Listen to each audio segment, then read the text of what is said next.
তো প্রথমেই সবাইকে জানাই আমার তরফ থেকে ঈদ মোবারক। আজকের দিনটা আশা করছি তোমরা খুব মস্তিতে কাটিয়েছো, খুব আনন্দে কাটিয়েছো।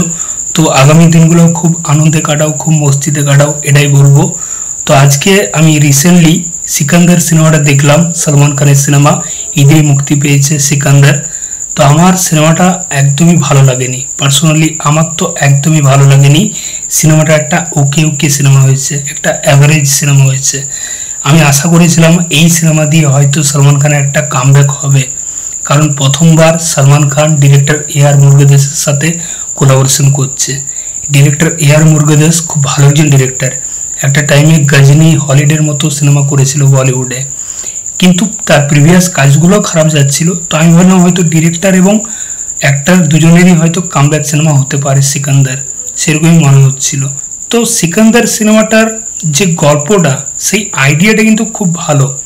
এই আইডিয়াতে একটা ভালো সিনেমা হতে পারতো, কিন্তু হয়নি। সিনেমাটা একটা ঝোল সিনেমা হয়ে গেছে। এবং সলমান খানের একটা জিনিস দেখলাম রিসেন্ট টাইমে, সলমান খানের মধ্যে আর কোনো ডেডিকেশন দেখতে পাচ্ছি না। একটা সিনেমার জন্য যে খাটা, যে পরিশ্রম করা, সেটা সলমান খানের মধ্যে দেখতে পাচ্ছি না। এই সিকান্দার সিনেমাতে বিগ বসের মনে হচ্ছে ড্রেস পরে, ওই স্যুট কোট পরে পুরো শুটিংটা করে দিয়েছে। এবং সলমান খানের রিসেন্ট টাইমে তার লুক কিন্তু প্রত্যেকটা সিনেমার একই দেখবে, একই লুকে 4-5টা সিনেমা করে দিয়েছে। বেবি জোনে যে ক্যামিওটা দিয়েছিল, সেই ক্যামিওতে লুকটা দেখবে। কিসিকে ভাই কিসিকে জান, যে সলমান খানের লাস্ট সিনেমাটা ছিল, সেখানে তার লুকটা দেখবে, এবং সিকান্দার সিনেমাতে তার লুক দেখবে, সব সেম লুক। এবং আমি একটা জিনিস লক্ষ্য করলাম, সিনেমাতে সলমান খানকে গ্লুকন্ডি দেওয়া দরকার ছিল মেকার্সদের। একটু গ্লুকন্ডি কিংবা কোল্ড ড্রিঙ্কস কিংবা এনার্জি ড্রিঙ্ক। সলমান খানের মধ্যে আমি কোনো এনার্জি দেখলাম না। সে কেমন যেন করছে, মানে সেই করবো কি করবো না, সেই আসবো কি আসবো না, অভিনয় করছি, এরকম একটা ব্যাপার। আমার একদম ভালো লাগেনি সলমান খানের প্রেজেন্স এই সিনেমাতে। অন্তত একটা টাইম ছিল যখন সলমান খান সুলতান, তারপর টাইগার জিন্দা হ্যায়, বজরঙ্গি ভাইজান, কিক, ওইরকম সিনেমা করছিল, যে সিনেমাগুলো সলমান খানের নামে চলতো। ঈদের টাইমে সলমান খানের সিনেমা মানে ব্লকবাস্টার, কোনো কথা হবে না।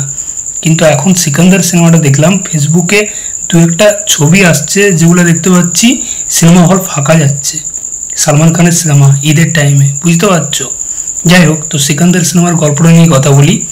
এই সিনেমার গল্প হচ্ছে, সলমান খানের যে ক্যারেক্টারটা, তার নাম হচ্ছে সঞ্জয় রাজকোট, যে রাজকোটের একজন রাজা, প্রভাবশালী মানুষ। তার স্ত্রী হচ্ছে রশ্মিকা মন্দানা। এবার একটা সন্ত্রাসী হামলাতে রশ্মিকা মন্দানার ক্যারেক্টারটা মারা যাচ্ছে। তার আগে রশ্মিকা মন্দানা তার শরীরের কিছু অর্গান আর কি 2-4 জনকে ডোনেট করে যাচ্ছে। এবার সলমান খান সেই 2-4 জনকে আর কি খোঁজ করে বের করছে, এবং তাদের মধ্যে তার স্ত্রীর স্মৃতিকে দেখতে পাচ্ছে। তো তাদেরকে আর কি রক্ষা করার চেষ্টা করছে, এবং তাদেরকে যদি কেউ মানে অ্যাটাক করছে বা কিছু করছে, তাদেরকে কি বাঁচানোর চেষ্টা করছে। এবার এইসবের মানে চক্করে আর কি সে সত্যারাজ, যে এই সিনেমার ভিলেন, তার ছেলেকে আর কি মেরে দিচ্ছে। এইবার সত্যারাজ ভার্সেস সলমান খান, এটাই হতে চলেছে। এবং সত্যারাজ একজন বড় মন্ত্রী, তো এই বড় মন্ত্রীর সাথে আর কি সলমান খানের টাসেল, এটাই হচ্ছে সিনেমার বেসিক প্লট। তো এই সিনেমার সব থেকে যদি বলি একটা পজিটিভ পয়েন্ট, সেটা হচ্ছে সিনেমার অ্যাকশন। সিনেমার অ্যাকশন সিকোয়েন্সগুলো কিন্তু বেশ ভালো কোরিওগ্রাফ করা হয়েছে, দুর্দান্ত লাগছে। দুর্দান্ত কিন্তু অ্যাকশন সিকোয়েন্স আছে এই সিনেমার মধ্যে। এবং সলমান খানের একটা স্ক্রিন প্রেজেন্স তো আছেই, সেটা অন্য লেভেলের। যাই হোক, তাছাড়া আর সিনেমার মধ্যে কিচ্ছু ভালো লাগেনি। তো সিনেমাতে পারফরমেন্স নিয়ে যদি কথা বলি, সলমান খানকে নিয়ে আমি নতুন করে কিছু বলছি না, কারণ আগে আমি অনেকগুলো কথা বলেছি। এবং আমার মনে হয় সলমান খানের একটু দেখে দেখে স্ক্রিপ্ট চুজ করা উচিত, এবং ভালো ডিরেক্টরের সাথে কোলাবোরেশন করা উচিত। যে ডিরেক্টরের এখন পিক টাইম চলছে, সেই সব ডিরেক্টরের সাথে কোলাবোরেশন করা উচিত, যেরকমটা শাহরুখ খান করছে। এবং একটা গ্যাপ নেওয়া উচিত, মোটামুটি 2-3 বছরের। ভালো স্ক্রিপ্ট দেখে কামব্যাক করা দরকার, এটাই বলবো। তো সিনেমাতে রশ্মিকা মন্দানাও আছে। রশ্মিকা মন্দানার অভিনয় আমার ভালো লাগেনি, কোনোদিনই ভালো লাগেনি। মনে হয় সে মুখে সুপারে নিয়ে অভিনয় করে। তো এই সিনেমাতে যে ভিলেন সত্যারাজ, আমার মনে হয় তাকে কার্টুনের মতো করে প্রেজেন্ট করেছে। ভিলেনের কোনো ভ্যালুই নেই, সে শুধুতেই মার খাচ্ছে। মানে একটা যে ভিলেন তাগড়া হবে, সলমান খানের মতো একজন হিরো আছে, তার এগেনস্টে ভিলেন, আর সত্যারাজ তাকে যদি ঠিকঠাকভাবে প্রেজেন্ট করতো, সে ভালো একটা ভিলেন হতে পারতো, কিন্তু তাকে সেরকমভাবে প্রেজেন্টই করেনি। এটাতে সত্যরাজের কোনো দোষ নেই।